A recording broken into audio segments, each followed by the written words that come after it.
Audio Jungle.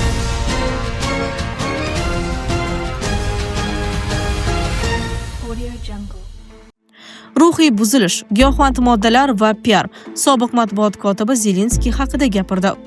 Sobiq matbuot kotibi Yuliya Mendel amerikalik jurnalist Tucker Carlsonga bergan intervyusida Vladimir Zelenskiy haqida qator keskin va shov-shuvli bayonotlar berdi. Uning so'zlariga ko'ra, Ukraina nafaqat urush, balki chuqur ichki inqiroz yoqasiga kelib qolgan. Menimcha, Ukrainada 25 millionga yaqin aholi istiqomat qiladi. Ulardan 11 millioni nafaqaxo'rlardir, dedi Mendel va mamlakatdagi demografik vaziyat halokatli tus olayotganini ta'kidladi. Men Ukraina yo'q bo'lib ketish arafasida deb hisoblayman. Bizda aql idrokning katta oqimi va demografiya bilan bog'liq ulkan muammolar mavjud, dedi u. Bu bayonot Kiyevning rasmiy optimistik ritorikasiga mutlaqo zid bo'lib, urush ortidagi yashirin inqiroz haqida signal sifatida talqin qilinmoqda. Mendelning eng keskin ayblovlari esa to'g'ridan-to'g'ri Zelenskiyning shaxsiga qaratiladi. Unga odamlar baribir uni hokimiyatni saqlab qolish qiziqtiradi. U tarixda buyuk qahramon bo'lib qolishni istaydi, dedi sobiq matbuot kotibi. U yana davom etdi: Men Zelenskiyni oqilona deb hisoblamayman. O'ylashimcha, unda qandaydir ruhiy buzilishlar bor. Mendelning aytishicha, Zelenskiy ommaga ko'rinadigan obrazidan butunlay boshqa inson. Afsuski, u faqat PR, u mazmunli odam emas.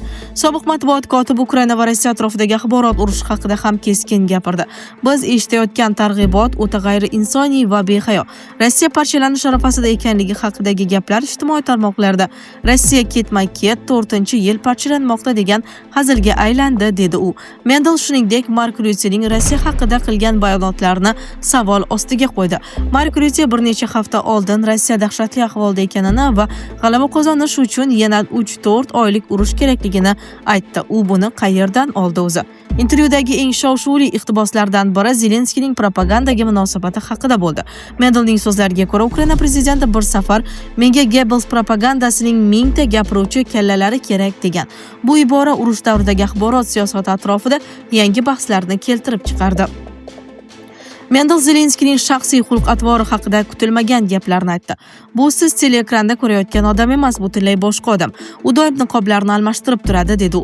Uning ta'kidlashicha, Zelenskiy omma oldida arzon sviterdagi bechora yigit obrazini yaratadi.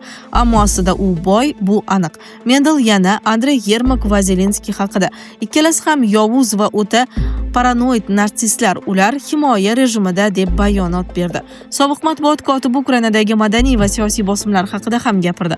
Zelenskiy butun bir madaniyatni taqiqlar va bekor qilish madaniyatini yaratdi.